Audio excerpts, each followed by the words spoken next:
Bismillahirrahmanirrahim. Alhamdulillahirabbil alamin. Hamdan katsiran thayyiban mubarakan fih, kama yuhibbu rabbuna wa yardah. Wassalatu wassalamu ala nabiyyina Muhammadin wa ala alihi wa sahbihi ajma'in, amma ba'du.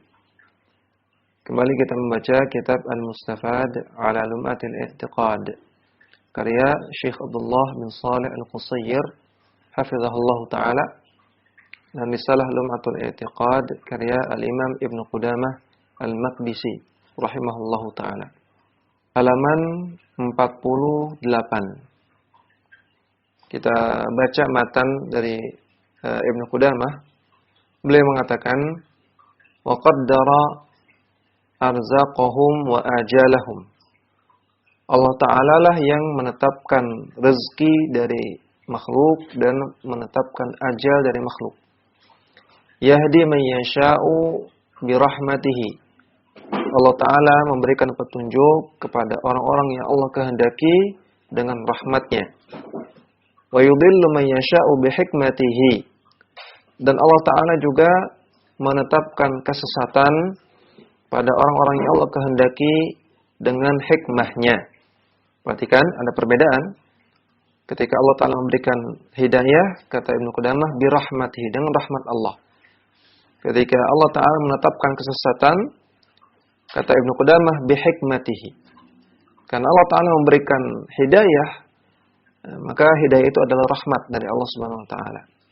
Namun ketika Allah Ta'ala menetapkan kesesatan pada sebagian hambanya, maka di balik kesesatan itu, di balik kesesatan yang Allah tetapkan pada mereka, itu ada hikmah yang besar.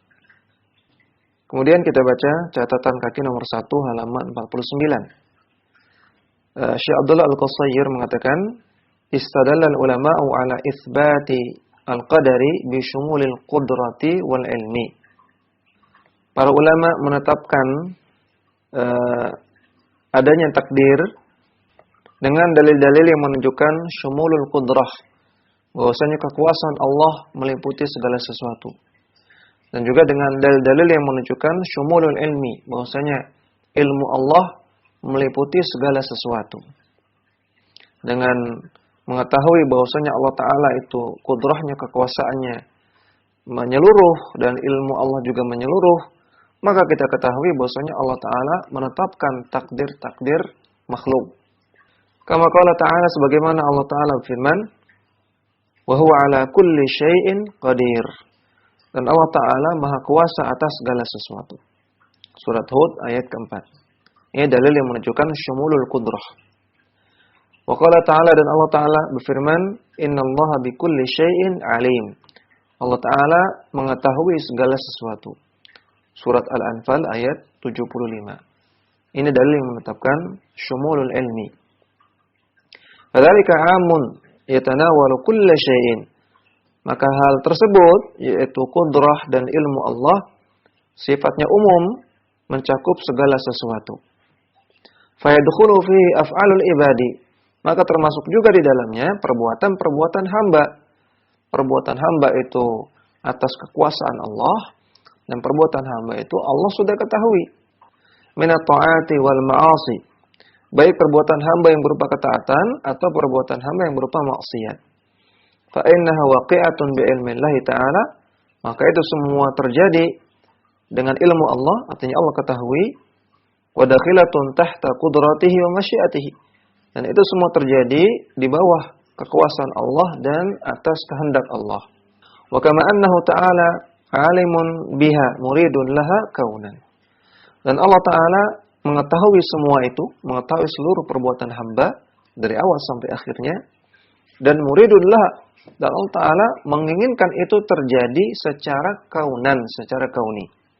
Wa humul fa'iluna laha al-mubtaghuna laha talaban wa kasaban. Namun hambalah yang melakukannya, dan merekalah yang mengusahakannya.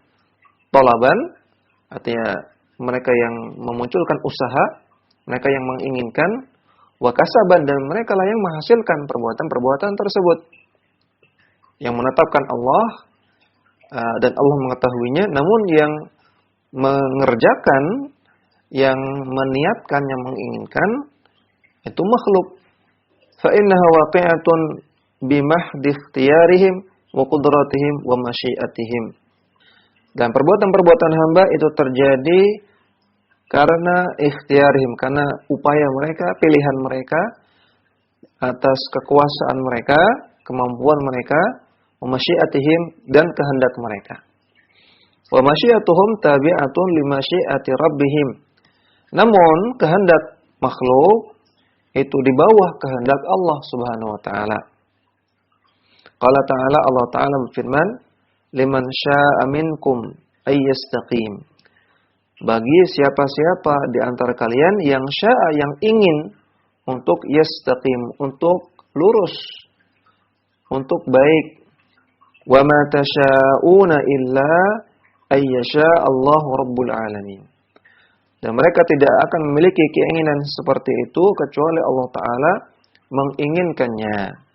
Surat At-Takwir ayat 28 sampai 29. Maka ini dalil bahwasanya keinginan hamba itu di bawah keinginan Allah. Masyiatul abdi tahta masyiatillah. Keinginan hamba di bawah kehendak Allah Subhanahu wa taala. Maka konsep takdir dalam pandangan Ahlussunnah wal Jamaah, dalam akidah Ahlussunnah wal Jamaah ini bisa kita sebut secara ringkas sebagaimana yang disebutkan oleh orang-orang terdahulu, yaitu bahwa manusia hanya bisa berencana, namun Allah yang menentukan. Manusia berencana, Allah yang menentukan. Kehendak manusia di bawah kehendak Allah Subhanahu wa taala. Wa thawabuhum wa iqabuhum ala iradatihim al-a'mala. Dan pahala serta dosa mereka itu diberikan atas dasar iradah, kehendak mereka ketika ingin beramal, ketika akan melakukan amal. Wa sa'yihim wa fi'lihim laha, dan juga atas upaya yang mereka lakukan dan atas perbuatan yang mereka lakukan. Ada pahala dan dosa karena kehendak dari si hamba, karena upaya dan usaha dan perbuatan yang dia lakukan. Wasti'malihim qudratihim, dan atas penggunaan kemampuan yang mereka lakukan, waqwahum fiha, dan atas kekuatan yang mereka keluarkan. La ala ilmillahi sabiqi, bukan karena pengetahuan Allah terhadap terjadinya perbuatan tersebut. Wa masyiatihi al-amati, dan bukan karena kehendak Allah. Contohnya ada orang yang mencuri, maka dia berdosa. Dia berdosa karena iradah dia ingin mencuri. Dia berniat mencuri. Dan dia berusaha untuk mencuri. Dan perbuatan dia mencuri. Maka atas semua ini dia dapat dosa. Dan perbuatan mencuri ini apakah Allah sudah tahu atau tidak sebelumnya? Jawabannya sudah tahu. Apakah Allah kehendaki terjadinya? Allah kehendaki. Lalu kenapa Allah kasih dosa? Maka jawabannya Allah kasih dosa karena iradah makhluk, iradah si hamba, karena sa'yuhum, karena usaha dia, dan karena fi'luhum, karena perbuatan dia. Bukan karena Allah sudah taunya. Bukan karena Allah kehendaki secara kauni. Faman arada ta'atan wa sa'a fi tahqiqiha athabahu Allahu. Maka barang siapa yang menghendaki untuk melakukan ketaatan, berniat melakukan ketaatan, dan dia berusaha untuk mewujudkannya, untuk melakukannya, maka athabahu Allah. Allah akan memberikan pahala. Faman arada ma'siyatan wa sa'a fiha kana mustahiqan liiqabillahi. Namun orang yang menginginkan untuk melakukan maksiat, berniat melakukan maksiat dan berusaha melakukannya, maka dia berhak mendapatkan hukuman dari Allah Subhanahu wa taala. Fa iradatuhum wa sa'yuhum wa isti'maluhum ma atahumullahu minal quwwati wal qudrati fi a'malihim huwa kasbuhum. Maka niat mereka, upaya mereka untuk melakukan perbuatan, isti'mal, penggunaan kemampuan yang mereka miliki, ma tahumullah, yang Allah datangkan kepada mereka, yang Allah berikan kepada mereka berupa kekuatan wa qudrah dan juga kemampuan, fi a'malihim dalam perbuatan-perbuatan mereka, perbuatan manusia, huwa kasbuhum itu adalah hasil perbuatan manusia. Alladzi yatarattabu alaihi ats-tsawab wal iqab.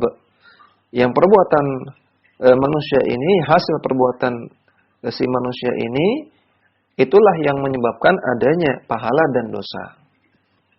Ya, kemudian Ibnu Qudamah mengatakan, qala Allah Ta'ala berfirman, la yus'alu amma yaf'alu wa hum yus'alun.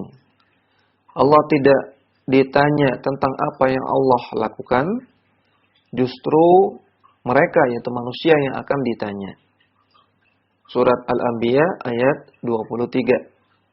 Maka Allah tidak perlu ditanya kenapakah Allah begini, kenapa begitu. Kenapakah Allah ciptakan adanya setan?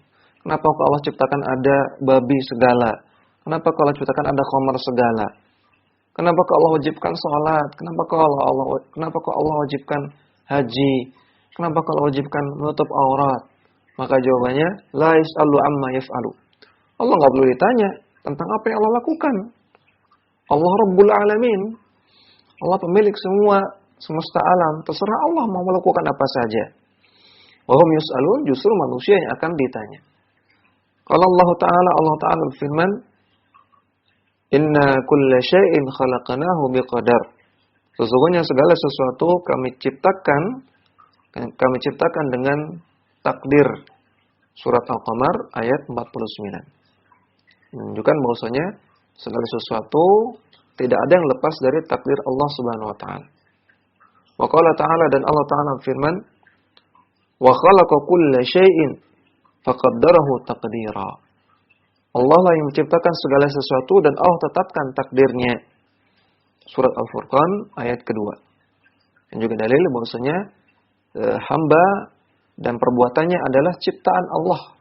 Dan juga dalil bahwasanya Allah menetapkan takdir atas segala sesuatu dan tidak ada sesuatu pun yang lepas dari takdir Allah. Wa qala ta'ala, dan Allah Ta'ala berfirman, ma asaba min musibatin fil ard wala fi anfusikum. Tidak ada musibah yang menimpa kalian, baik musibah yang menimpa bumi ataupun musibah yang menimpa diri kalian, illa fi kitabim min qabli an nabra'aha. Kecuali itu semua sudah tertulis di kitab, yaitu Lauhul Mahfuz, sebelum kami jadikan kejadian tersebut, musibah tersebut. Surat Al-Hadid ayat ke-22. Wa qala ta'ala, dan Allah Ta'ala berfirman, faman yuridillahu ayyahdiyahu yashrah sadrahu lil Islam. Barang siapa yang Allah inginkan agar dia mendapatkan hidayah Islam, maka Allah akan lapangkan dadanya untuk menerima Islam. Wa man yurid ayyudillahu yaj'al sadrahu dayiqan haraja. Namun barang siapa yang Allah inginkan dia tersesat, tidak menerima hidayah Islam, maka Allah akan jadikan dadanya itu sempit dan dadanya itu sesak untuk menerima Islam. Surat Al-An'am ayat 125. Ini juga menunjukkan bahwasanya hidayah dan kesesatan itu juga atas takdir Allah Subhanahu wa taala, tidak ada yang lepas dari takdir Allah. Warawa Ibnu Umar anna Jibril alaihi salam qala Nabi sallallahu alaihi wasallam mal iman. Dan diriwayatkan oleh Ibnu Umar bahwasanya malaikat Jibril alaihissalam bertanya kepada Nabi sallallahu alaihi wasallam, apa itu iman? Qala, Nabi bersabda, an tu'mina billahi wa malaikatihi wa kutubihi wa rusulihi wal yawmil akhiri wa bil qadari khairihi wa syarrihi. Nabi menjawab, iman adalah engkau beriman kepada Allah, beriman kepada malaikat-malaikatnya, beriman kepada kitab-kitabnya, beriman kepada rasul-rasulnya, beriman kepada hari akhir, beriman kepada takdir, baik takdir yang baik ataupun takdir yang buruk. Faqala Jibril, maka malaikat Jibril mengatakan, shadaqta, engkau benar wahai Nabi. Rawahu Muslimun, hadis sahih riwayat Muslim. Waqala Nabi sallallahu alaihi wasallam, dan Nabi bersabda, amantu bil qadari khairihi wa syarrihi wa hulwihi wa murrihi. Aku beriman kepada takdir, baik takdir yang baik maupun takdir yang buruk, baik takdir yang manis maupun takdir yang pahit. Wa min du'ain Nabi sallallahu alaihi wasallam alladhi 'allamahu Al-Hasan bin Ali yad'u bihi fi qunutil witri. Dan di antara doa Nabi SAW yang Nabi ajarkan kepada Al-Hasan bin Ali. Al-Hasan putranya Ali bin Abi Thalib. Nabi ajarkan kepada Al-Hasan untuk dibaca di dalam kunut dalam salat witir. Di antara kutipan doa tersebut, Nabi mengatakan, "Waqini syarra ma qadaita." Ya Allah, jauhkanlah aku, lindungilah aku dari keburukan takdir yang Engkau tetapkan, dari takdir yang buruk. Wala naj'alu qada Allahi wa qadarihi hujjatan lana fi tarki awamirihi wajtinabi nawahihi. Dan kita tidak boleh menjadikan takdir Allah, qada dan qadar, artinya sama, takdir. Kita tidak jadikan takdir Allah sebagai hujjah, sebagai alasan untuk meninggalkan perintah-perintah Allah dan untuk melakukan apa yang dilarang oleh Allah Subhanahu wa taala. Tidak boleh kita menjadikan takdir sebagai alasan untuk maksiat. Ketika ditanya, "Kenapa kamu minum khamr?" Ini kan sudah takdir Allah, ini enggak boleh. "Kenapa kamu mencuri?" Saya mencuri karena takdir Allah. "Kenapa kamu berzina?" Saya berzina karena takdir Allah. Ini tidak diperbolehkan. Kenapa demikian? Kita lihat catatan kaki nomor 1, halaman 50. Syekh Abdullah Al-Qusayr mengatakan, "La hujjata lil 'asi 'ala fi'lil ma'siyati." Tidak boleh seorang yang bermaksiat berhujjah, beralasan dengan takdir ketika melakukan maksiat.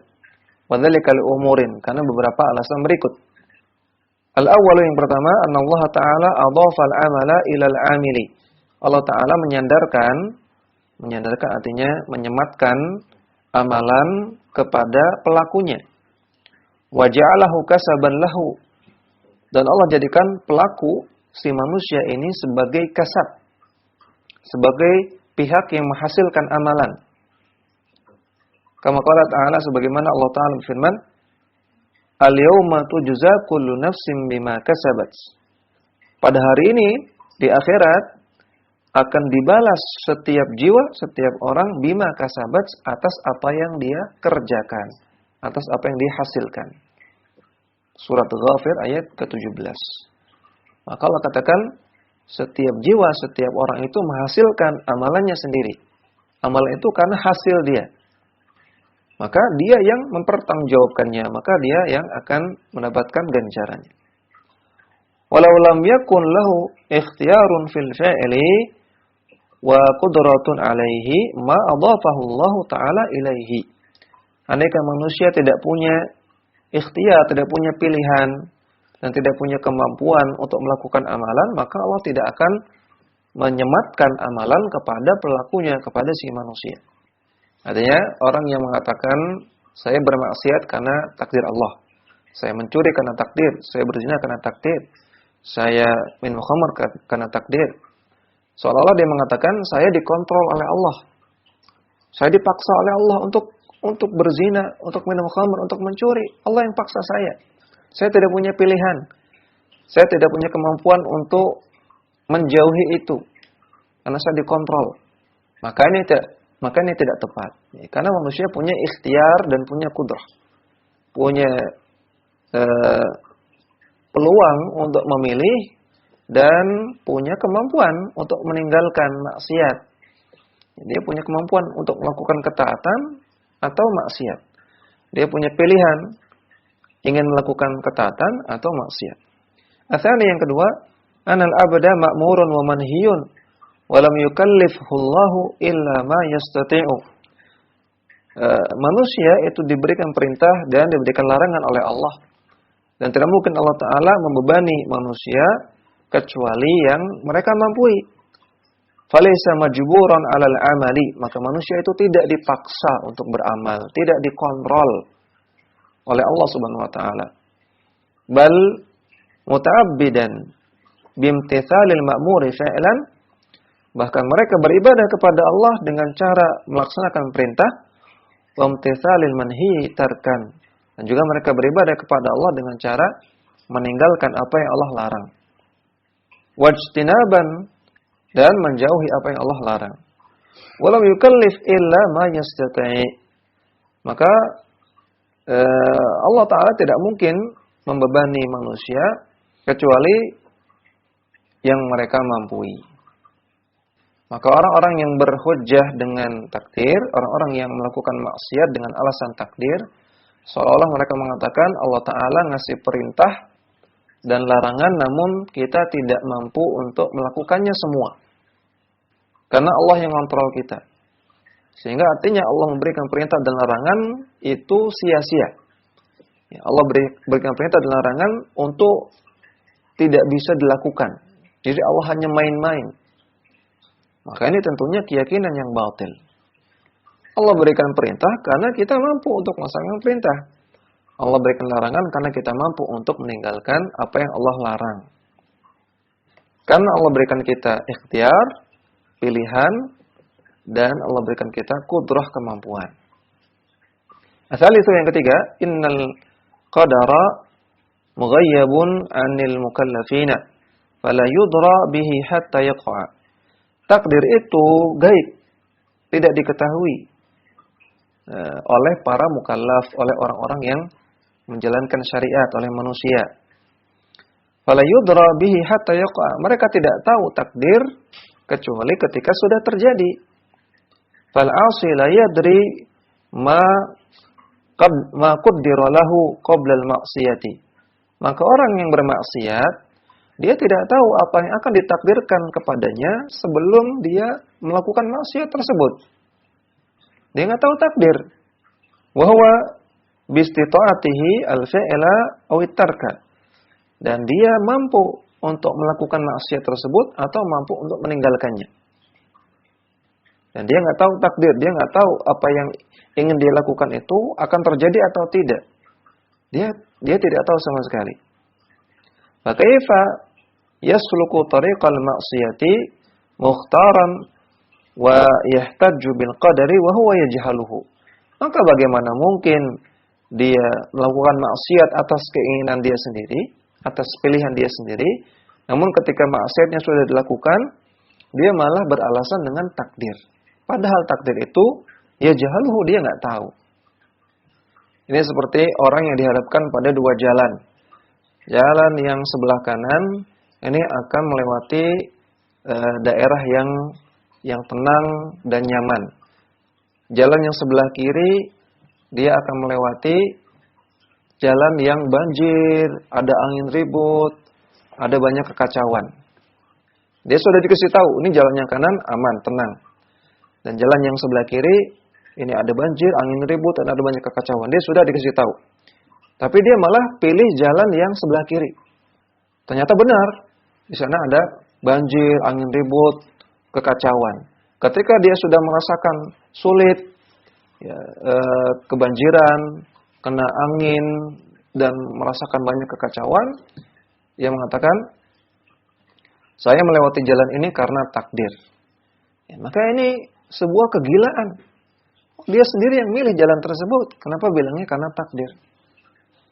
Maka manusia dikasih pilihan, ingin meniti jalan ke surga, yang jalan ke surga ini akan membawa kepada kenikmatan yang abadi, atau meniti jalan ke neraka, yang membawa kepada kesengsaraan abadi. Milih jalan yang nikmat apa jalan yang enggak enak. Ketika dia pilih jalan ke neraka, itu atas pilihan dia sendiri, dan ketika dia melakukannya malah beralasan dengan takdir. Maka ini sebuah kegilaan.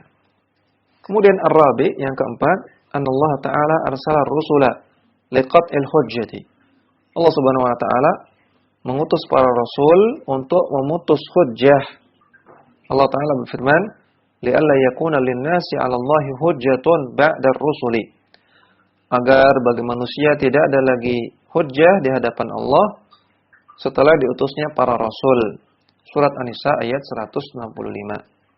Maksudnya manusia tidak bisa lagi mengatakan di akhirat ketika ditanya, kenapa kamu tidak sholat? Maka manusia nggak bisa mengatakan, ya Allah, saya nggak tahu sholat itu wajib. Kenapa kamu tidak menutup aurat? Ya Allah, saya nggak tahu menutup aurat itu wajib. Nggak bisa lagi karena para rasul sudah menyampaikan. Ya, para rasul sudah menyampaikan wahyu dan sudah menyampaikan penjelasan-penjelasannya. sudah terputus hujjah, nggak bisa beralasan lagi.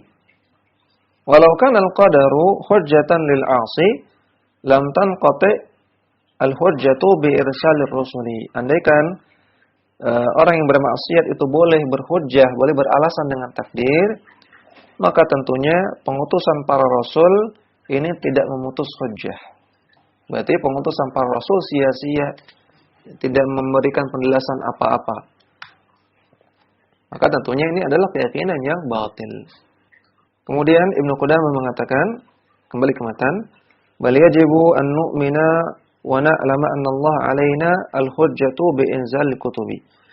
Bahkan wajib kita mengimani dan wajib kita mengetahui bahwasanya Allah Ta'ala menurunkan hujjah kepada kita dengan diturunkannya kitab-kitab. Wa bi'tsatir rusuli, dan juga dengan diutusnya para rasul untuk menjelaskan kepada kita halal dan haram, perintah dan larangan. Maka tidak dibenarkan bagi kita untuk beralasan dengan takdir. Qala Allah Ta'ala firman, li'alla yakuna lin-nasi 'ala Allahi hujjatun ba'da ar-rusul. Surat An-Nisa ayat 165. Wa na'lamu anna Allah subhanahu ma amara wa naha illa al-mustati'u lil fi'li illa al-mustati'a lil fi'li wat tarki. Dan kita mengetahui bahwasanya Allah Ta'ala tidak mungkin memerintahkan atau melarang kecuali kepada orang yang mampu untuk melakukan atau mampu untuk meninggalkan. Wa annahu lam yajbur ahadan ala ma'siyatin. Dan wajib kita mengetahui dan mengimani bahwasanya Allah tidak memaksa satu orang pun untuk melakukan maksiat. Wala ittarrahu ila tarki ta'atin. Dan Allah tidak memaksa satu orang pun untuk meninggalkan ketaatan. Qala Allah Ta'ala berfirman, la yukallifullahu nafsan illa wus'aha. Ini sudah kita terjemahkan. Surah Al-Baqarah ayat 286. Qala Ta'ala, dan Allah Ta'ala berfirman, fattaqullaha mastata'tum. Bertakwalah kepada Allah semaksimal kemampuan kalian. Berarti Allah tidak mungkin membebani di atas kemampuan, di luar kemampuan kita. Surat At-Taghabun ayat ke-16. Wa qala Ta'ala, dan Allah Ta'ala berfirman, al-yawma tujza kullu nafsin bima kasabat la dzulmal yawma.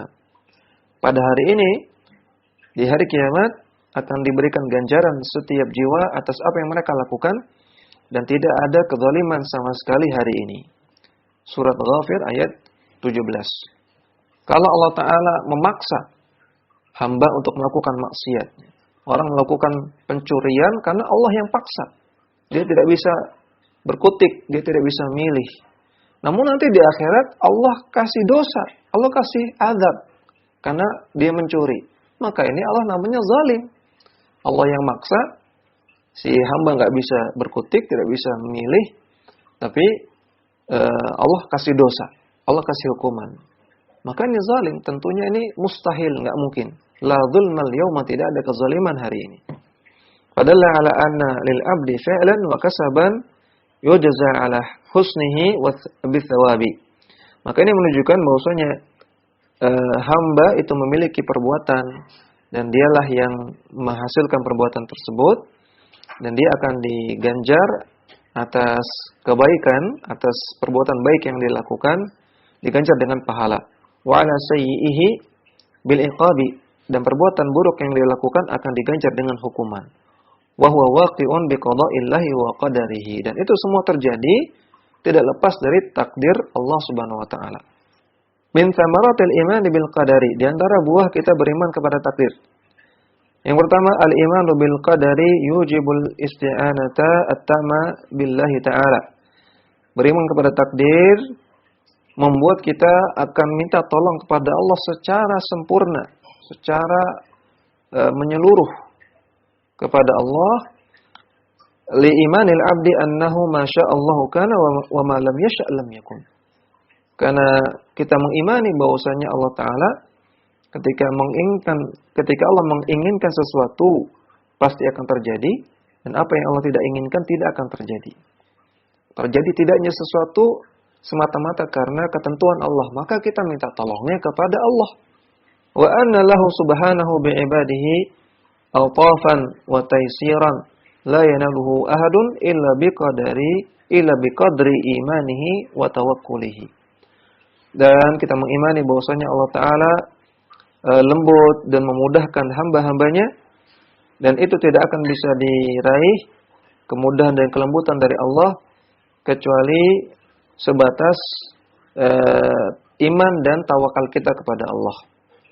Artinya semakin kita iman kepada Allah dan semakin kita tawakal kepada Allah, maka semakin besar juga pertolongannya Allah akan berikan kepada kita. Yang kedua, al-jaddu wal ijtihadu fi fi'lil asbabi an-nafi'ati li tahsilil manafi'i wa daf'il madarri. Kalau kita beriman kepada takdir dengan benar, kita akan bersungguh-sungguh dan bersungguh-sungguh untuk mengusahakan sebab-sebab yang bermanfaat, untuk menghasilkan hal-hal yang bermanfaat, dan untuk menghindarkan diri dari mudarat. Maka di antara iman kepada takdir yang benar adalah kita mengusahakan fi'lul asbab. Allah tidak menurunkan makanan dari langit begitu saja.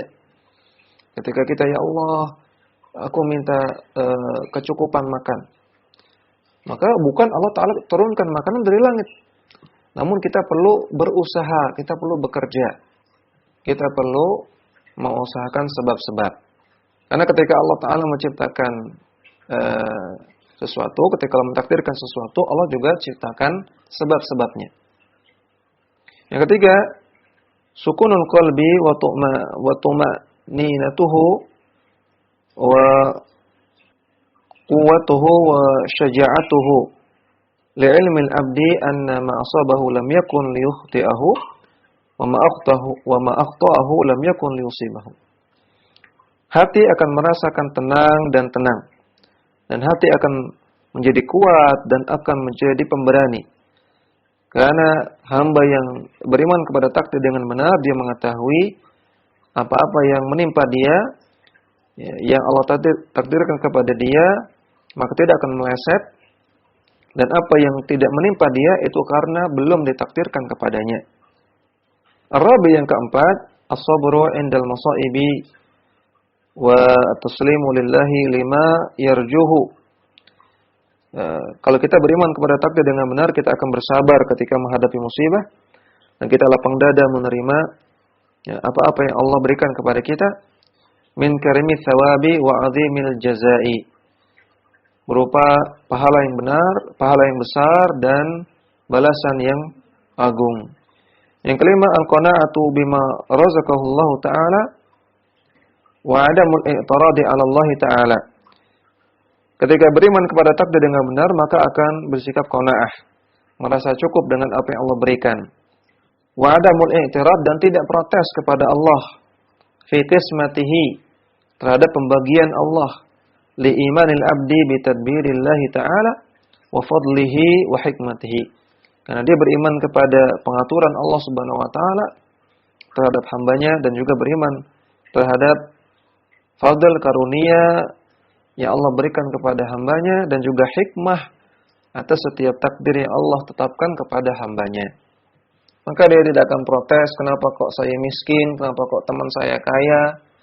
Dia tidak akan protes, karena dia tahu itu semua adalah karunia dari Allah, bukan dari si hamba, bukan milik si hamba. Semata-mata karunia dari Allah Subhanahu wa taala yang Allah berikan kepada Allah kehendaki. Dan di balik itu semua ada hikmah yang besar. Demikian, mudah-mudahan bermanfaat. Wassallallahu ala nabiyina Muhammadin wa ala alihi wa sahbihi wasallam.